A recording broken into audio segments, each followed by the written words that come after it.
What is going on, Coaster Spotters? This is Alex, and today we're going to do our July update. July 6th in particular for Six Flags Great Adventure. Summer Vibes Festival is just around the corner, so we're going to look around the park to see if any of those decorations are up, and just a bunch of little operational things around the park. Not too many like construction updates today, so should be a fantastic day. Park is open back to kind of normal hours from pre-2020.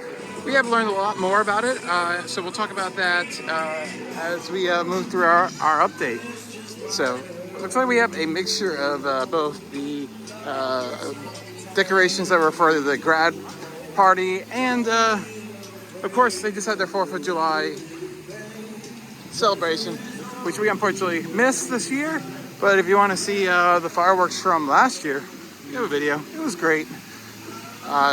I think it was pretty similar to what it was last year. So we're gonna head to the right really quickly, which is something we don't typically do when we enter into the park, because we got to talk about a ride down that way. But first, let's check out those family restrooms, because they're open.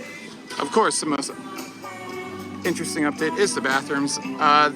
You still have places to fill. You got a sink just to fill and clean out your bottle, which I need to do. And then you have 2 water fountains with the sensor activated thing, so you can fill bottles.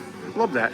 And as you can see, I haven't been activated that long. Only 341 bottles so far. And then of course you have 2 family restrooms, 1 on each side. Obviously, anyone can use them if they need to. So let's take a look really quick. Oddly enough, I can't seem to lock it, so that might be a little bit of a concern. But toilet, washing, and changing area. But yeah, I can't lock it, so that's kind of weird. So yes, I'm rope dropping Justice League Battle for Metropolis, which I don't think I've done since opening year. I'll tell you why after we ride it. I want to see if the change is actually there. So as you can see, no more glasses, no more 3D. So it's now going to be purely a 2D experience, and we'll see how it is. Hey guys, good to see you're all in one piece. Watch my back while I try to break into the security panel. We need to get into Lexport with 3 team. Alright, as you can see, 3D, I don't think it makes much of a difference. The ride was running really screwy, the timing, the way it was being positioned, it wasn't following the screens properly. I don't know if that's because I was like on the first car of the day, but hopefully that's not a normal thing. So yeah, I stopped filming once I realized that the ride was not working properly. All the time it was all messed up. So yeah, there's Wonder Woman. Apparently it's had some issues since we've last been here, but I believe they've been resolved, but I'm not 100% sure on that one. That one's always got problems. It's been having problems ever since it was built with the gearbox up there. So yeah, but it looks like it is operational today. But we do have a installation of what ride is screwed up this month coming up. Goblin City Snacks is back open. It looked like they were abandoning that shop or food stand, but looks like it's back open for the summer.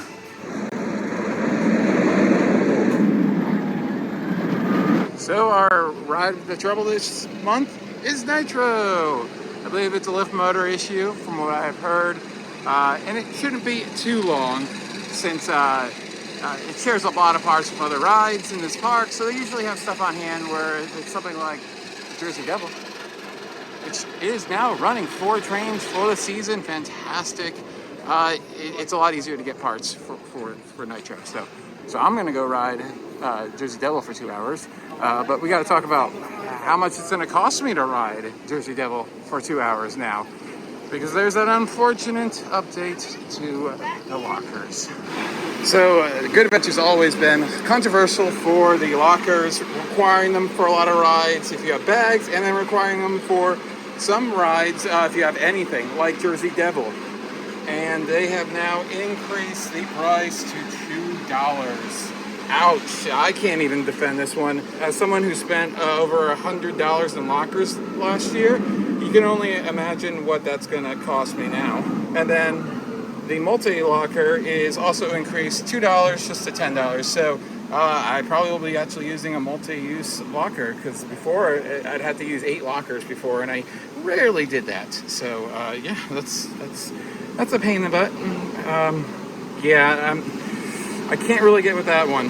$1 was a who cares thing. $2, you start to think about it. But we're gonna do it so we can ride Jersey Devil for 2 hours because that's how long the locker's for. As we said, Jersey Devil's back up to 4 trains. Oh, it's a beautiful, lovely thing. And that means a video that I started recording over a month and a half ago can be completed. We're gonna do an operations video about Jersey Devil. I am going to Mexico in just a few days.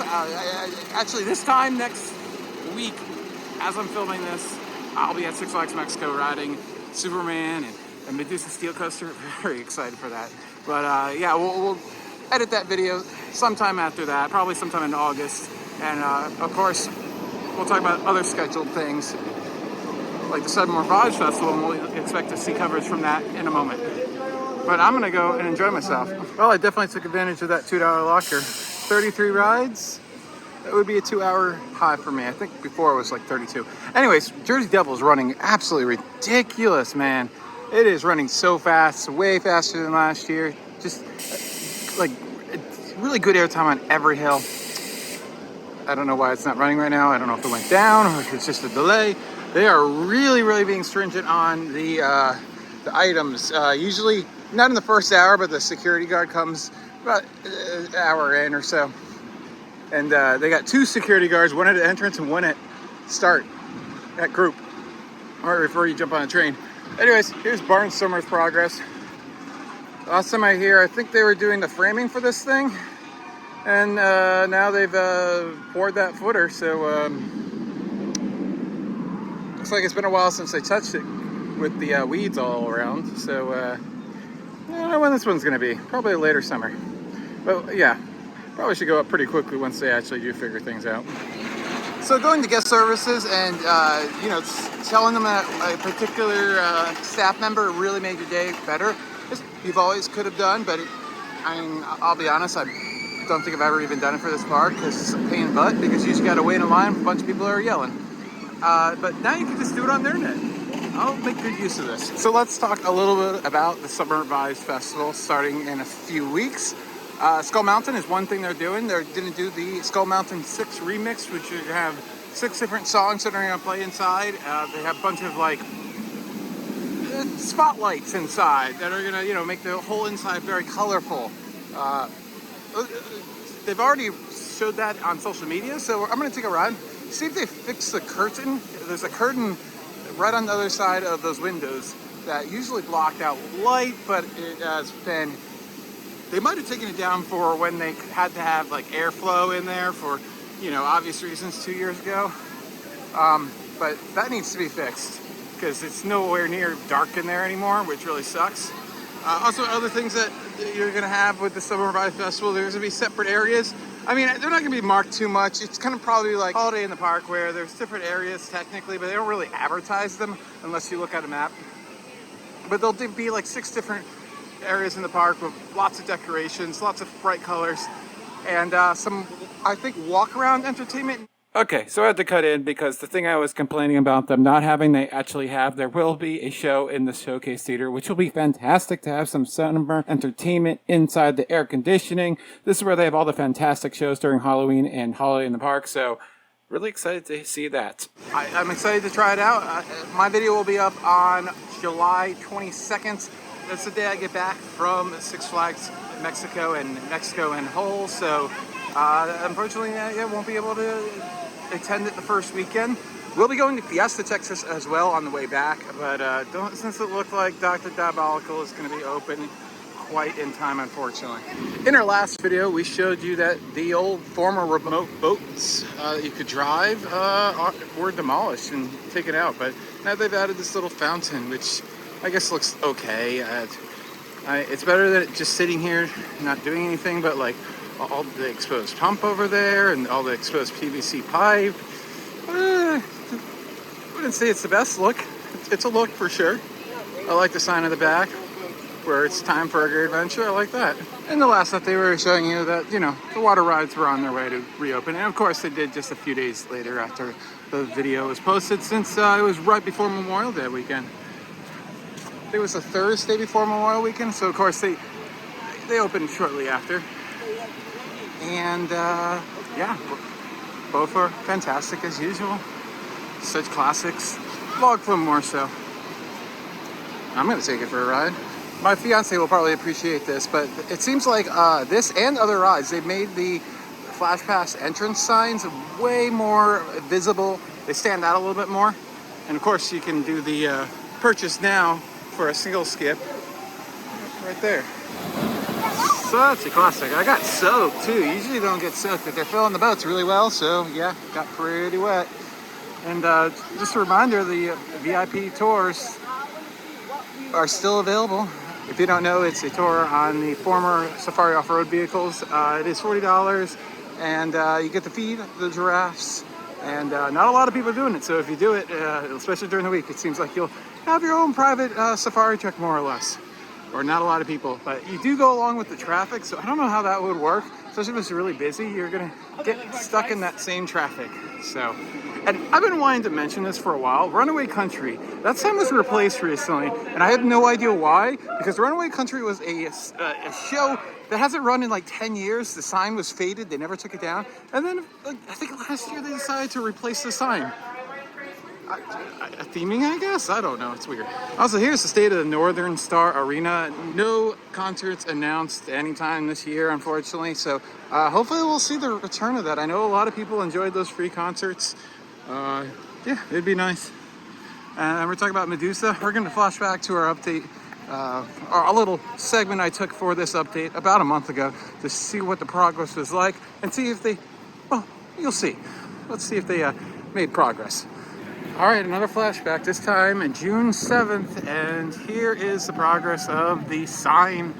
Man, they're taking their time putting this thing up. It looks okay. No, it doesn't at all.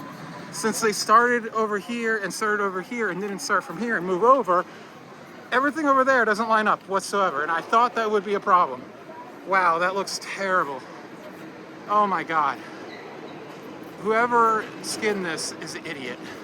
And unfortunately, where they probably should have had a coat or two, they have one. So we're already down to the purple at the handrails. I still have the sign out for the spring preview, even though, you know, a few weeks was a few months now. Looks like they fixed the issues that I complained about by like patching over them. They didn't even really reprint the entire thing. I'd say it looks decent. You still got the shape of the S up there. That's not going away. It's good enough, I guess. I don't think it's gonna hold up much because it's a printed skin, but we'll see. And nothing on the back. But Medusa's looking great, riding great.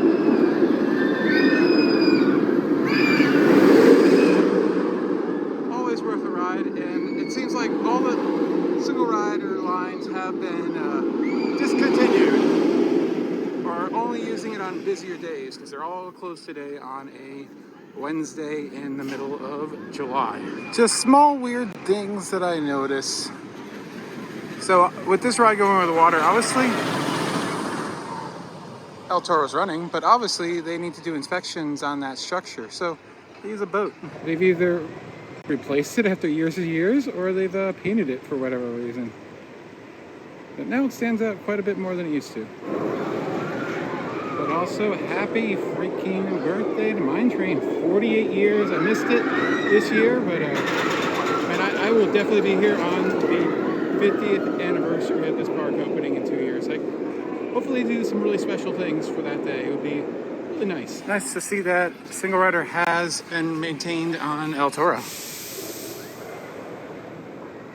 Just the entrance of Plaza de Carnaval, you have one of these wakeboards. I wasn't surprised to see these at all. They were popping up at other Six Flags parks, and it was only a matter of time, and they're great. Of course, you can use the app if you want for wait times and whatnot, but you can get them here and other places around the park. It's exceptionally nice to see that Zoo and Draw is back open. Opened just recently for the first time since November last year. So, gotta take it for a ride. Looks like the safari truck graveyard is over here. Look at all of them. That's sad. And there's some more. Jeez, I never knew they had that many.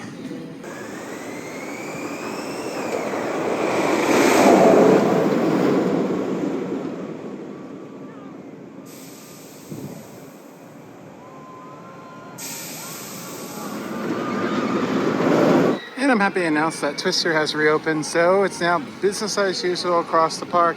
Everything is open for the season. You know, other than downtime occasionally, everything's business as usual at the park now.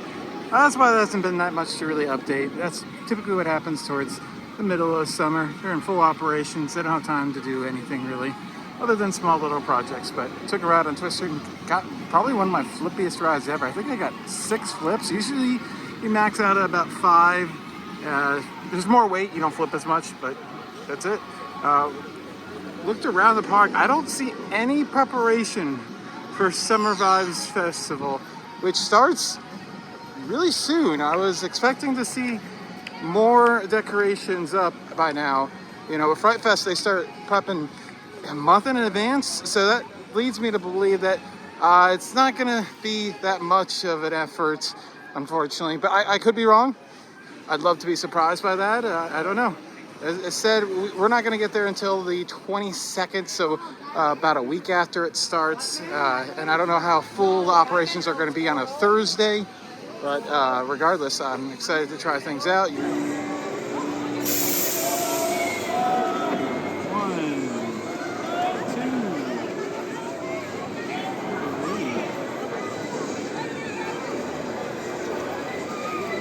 My ride was much better for whatever reason.